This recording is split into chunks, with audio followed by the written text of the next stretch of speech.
Unit 2, networks of exchange from circa 1200 to circa 1450.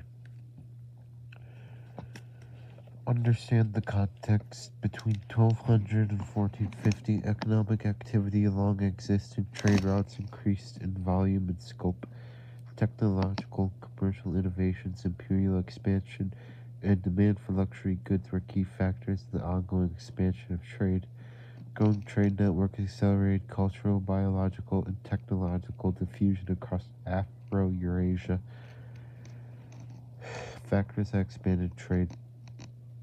Between 1200 and 1450, the rise of powerful states and empires played a critical role in increasing the volume and geographical reach of existing trade networks. The Mongol Empire promoted trade along the Silk Roads, creating a vast commercial network across Eurasia. Trade routes across the Sahara and the Indian Ocean added both West Africa and East Africa to this network. Improvements to previously existing commercial practices, including forms of credit, facilitated larger networks of exchange. Driving this growth in trade was a growing demand for luxury goods such as silk and porcelain from China and gold from Africa. Consequences of trade. In the context of this growing trade,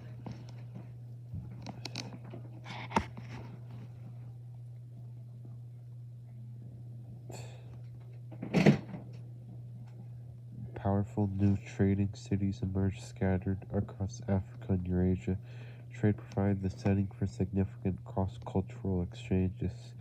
As merchants and other travelers moved from place to place, they introduced religious beliefs such as Islam and developments in technology such as papermaking and gunpowder to new communities. Against the backdrop of this transfer of ideas and things came also rapid spread of deadly diseases, most notably the bubonic plague. 2.1 The Silk Roads. And don't forget that if you treat the custom house officers with respect and make them something of a present in goods or money, as well as their clerks and dragoman, they will behave with great civility, and always be ready to appraise your wares below their real value. Italian merchant Francesco Balducci Peglotti. End quote. Essential question. What were the causes and effects of the growth of network of exchange after 1200? More than 1,300 years after the first accounts of travel on the Silk Roads, these fabled routes had fallen into disuse. Alright, let me restart that. More than 1,300 years after the first accounts of travel on the Silk Roads, these fabled routes that had fallen into disuse had revised by the 8th and 9th centuries, as described by merchant Peglotti. In the land routes of the Silk Roads is vibrant and essential to interregional trade. In the 14th and 15th centuries, demand for luxury goods increased in Europe and Africa.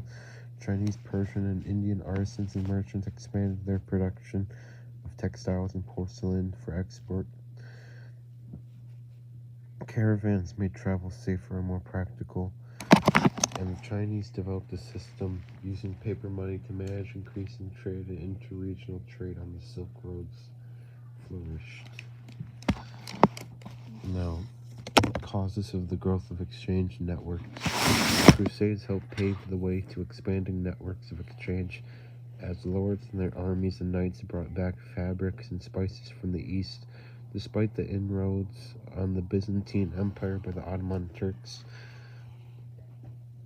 the Silk Roads trade routes remained in operation, as did the sea routes across the Mediterranean Sea and the Indian Ocean. China was still eager for Europe's gold and silver, and Europe was growing more eager than ever for silk, tea, and rhubarb.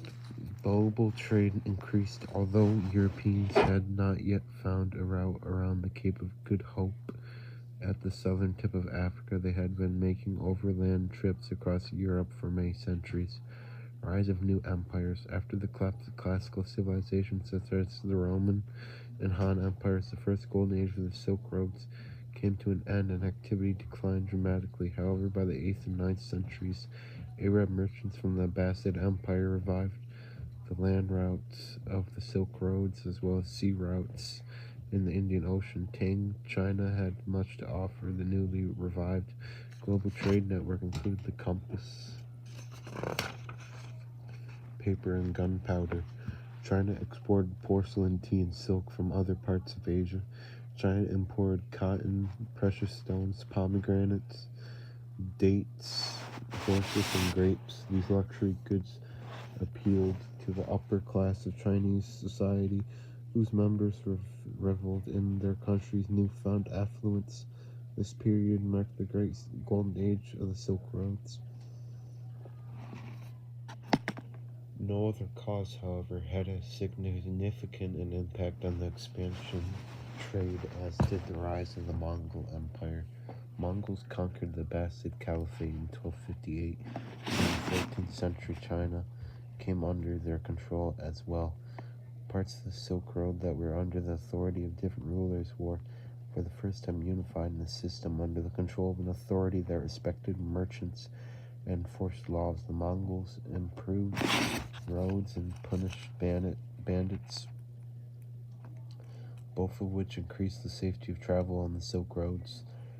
New trade channels were also established between Asia, the Middle East, Africa, and Europe. Those who survived the conquest by the Mongols and their descendants benefited from the reinvigoration of trade routes that had been heavily used since the days of the Roman and Han empires. Improvements in transportation technologies. Another cause of the expansion of exchange networks was the improvement of transportation. Travelers on the overland Silk Roads learned that traveling with others in caravans was safer than traveling alone. They also learned how to design saddles for camels that greatly increased the weight of the load the animals could carry. Centuries earlier, China had made advances in naval technology that allowed it to control sea-based trade routes in the South China Sea. During the Han Dynasty, Chinese scientists developed the magnetic compass and improved the rudder, both of which helped aid navigation and ship control along the seas. The Chinese junk, also developed in the Han Dynasty, was a boat similar to the Southwest Asian dhow. It had multiple sails and was as long as 400 feet, at least triple the size of the typical Western European ship of its time. The hull of a junk was divided into compartments. The walls making these divisions strengthened the ship for rough voyages at sea and made sinking less likely. Two significant effects of the expansion and stability of the Silk Roads were the series of oases that developed along the routes, including thriving cities and commercial innovations that greatly helped to manage the increasing trade